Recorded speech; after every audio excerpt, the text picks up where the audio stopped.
बहुत समय पहले की बात है। पहाड़ों के बीच बसा एक छोटा सा गांव था अमरपुर।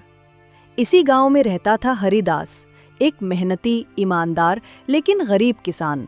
हरिदास अपनी पत्नी सीमा, बेटी राधा और बूढ़ी माँ शांति देवी के साथ रहता था। उसका जीवन सरल था पर हालात कठिन।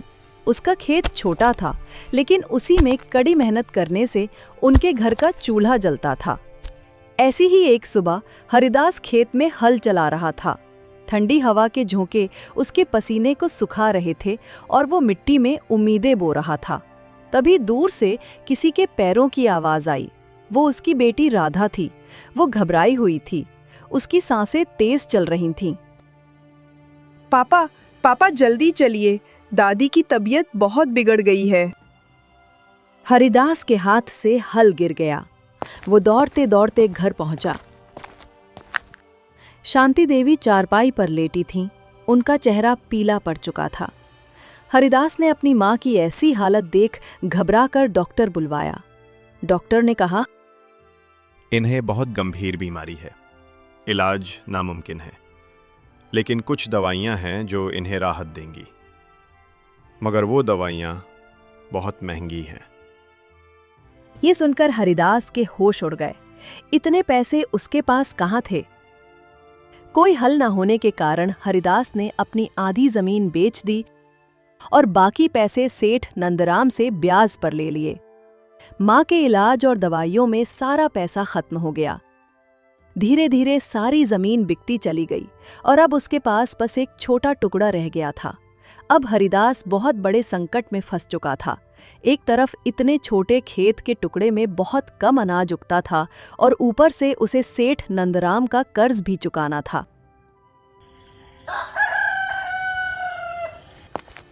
कुछ हफ्तों बाद सेठ नंदराम ने अपने नौकर जग्गू को भेजा।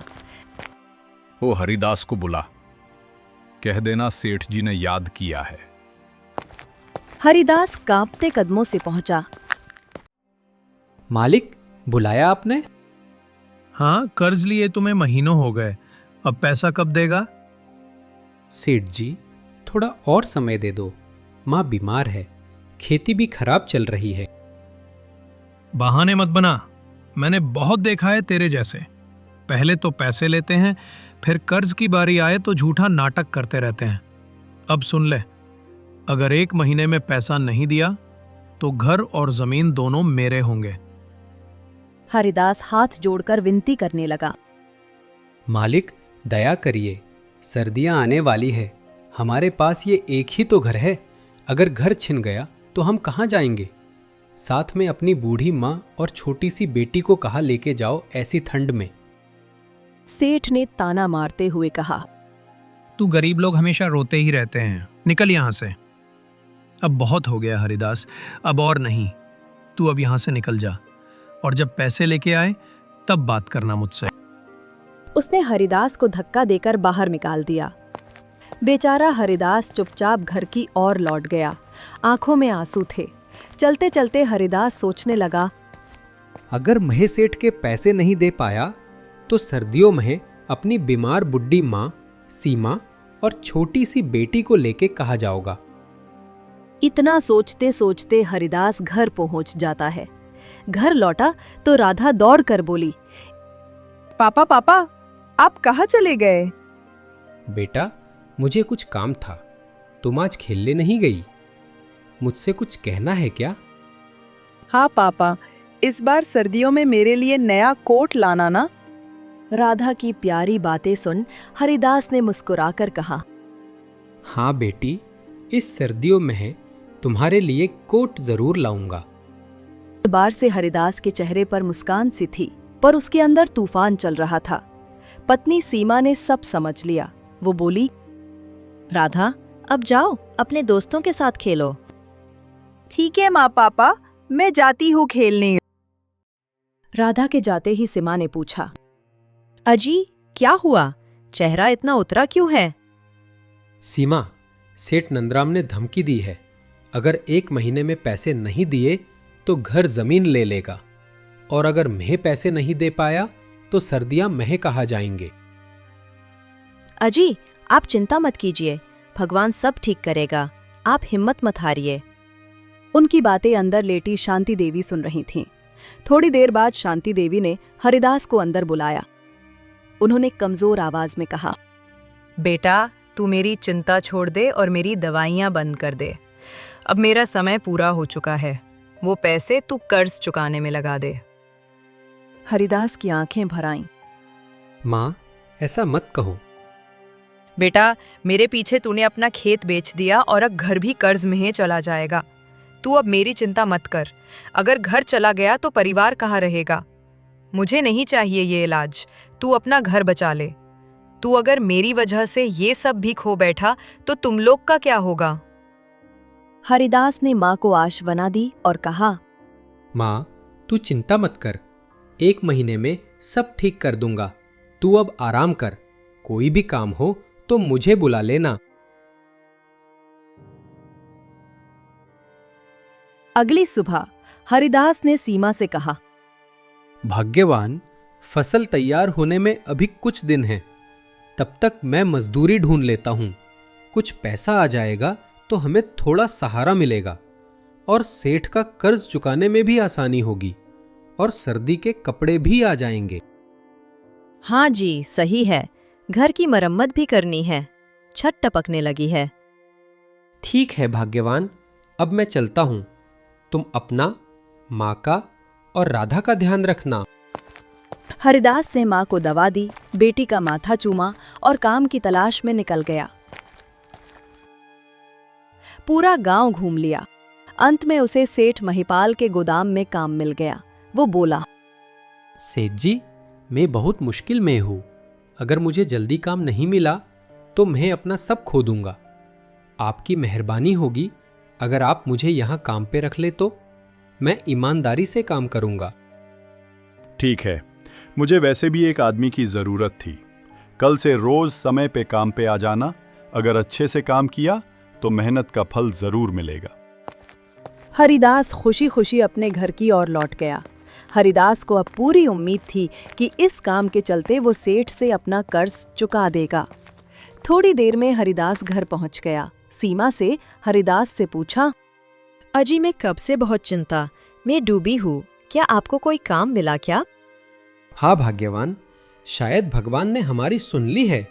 गांव के सेठ महिपाल के यहाँ मजदूर का काम मिल गया है और मुझे कल से ही काम पे बुलाया है सेठ ने। अजी, ये तो बहुत अच्छा हुआ। ठीक है, अब खाना खा लीजिए।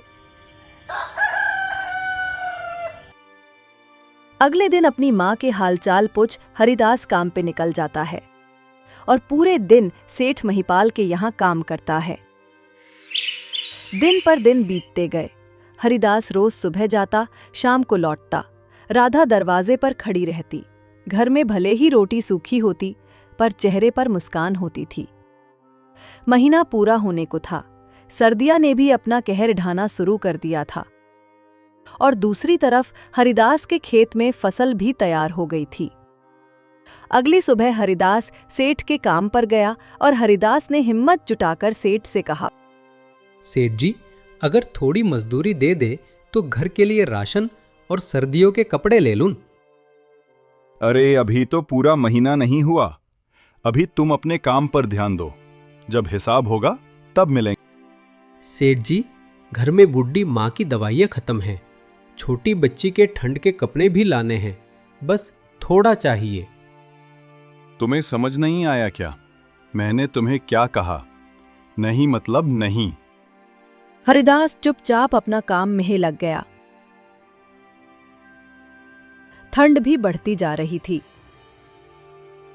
और शाम होने पे काम खत्म कर अपने घर की ओर लौट जाता है। रात को सीमा ने पूछा, क्या हुआ जी? आप उदास क्यों हो? अरे भाग्यवान, घर की जरूरत के लिए सेठ से पैसे मांगने गया था, पर सेठ ने पैसे देने से मना कर दिया। अजी, कोई बात नहीं। आप कल काम से छुट्टी ले लेना। हमारी फसल पक चुकी है। कल हम दोनों जाकर कटाई करेंगे। ठीक है भाग्यवान, मजदूर को उसकी मेहनत का फल मिलना चाहिए, पर अब कोई नहीं समझता। अजी, हम इसमें क्या कर सकते हैं? पता नहीं हम सीधे साधे लोगों को ही ऐसे लोग क्यों मिलते हैं। अब आप इन बातों को छोड़िए और खाना खा लीजिए। उस रात आसमान में बादल गरज रहे थे, बिजली चमक रही थी। अचानक तेज बारिश शुरू हो गई। एक तरफ ठंड अपना कहर ढा रही थी और ऊपर से बारिश भी बंद होने का नाम ही नहीं ले रही थी। 4 दिन तक लगातार बारिश होती रही। लोग घरों में दुबके रहे। भाग्यवान, ये सब क्या हो रहा है? अगर ऐसी बारिश होती रही तो हमारी फसल का क्या होगा? हाजी, मुझे भी अपनी फसल की चिंता हो रही है। भगवान करे सब ठीक हो। बारिश रुकने पर हरिदास और सीमा खेत देखने गए। पूरा खेत पानी में डूबा था। फसल सड़ चुकी थी। हे भगवान, अब तो सब खत्म हो गया। अब सेठ भी अपना कर्ज लेंगे और हमारे पास देने को कुछ नहीं है। अब हम सर्दियों में क्या करेंगे? अब तो एक कंबल तक खरीदने के पैसे नहीं बचे। दोनों के चेहरे पर निराशा थी। हरिदास और सीमा दुखी मन से घर लौट गए। दोनों बहुत उदास थे।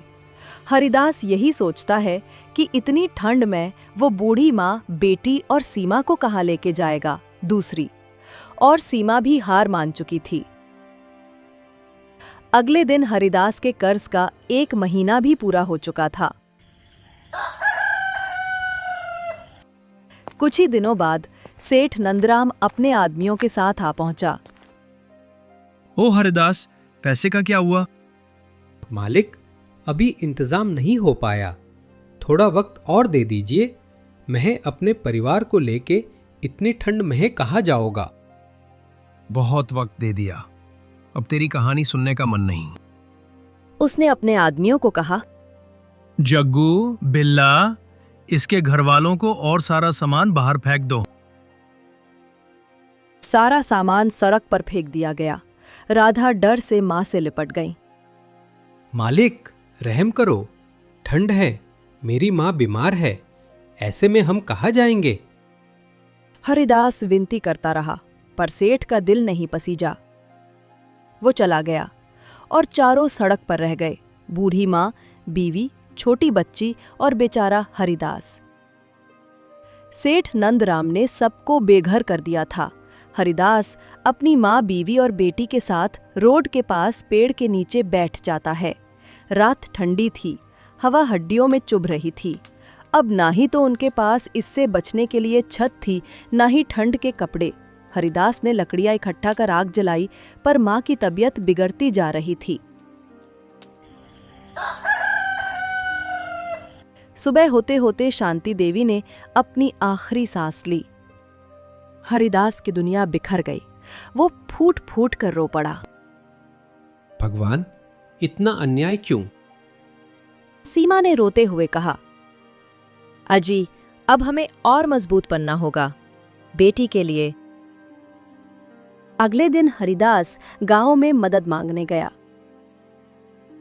हर दरवाजे पर गया, पर किसी ने हाथ नहीं बढ़ाया।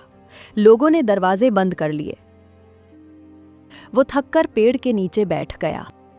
कितने बेरहम हैं ये लोग। मैंने आज तक सबकी मदद की, पर जब मेरी बारी आई तो कोई आगे नहीं आ रहा।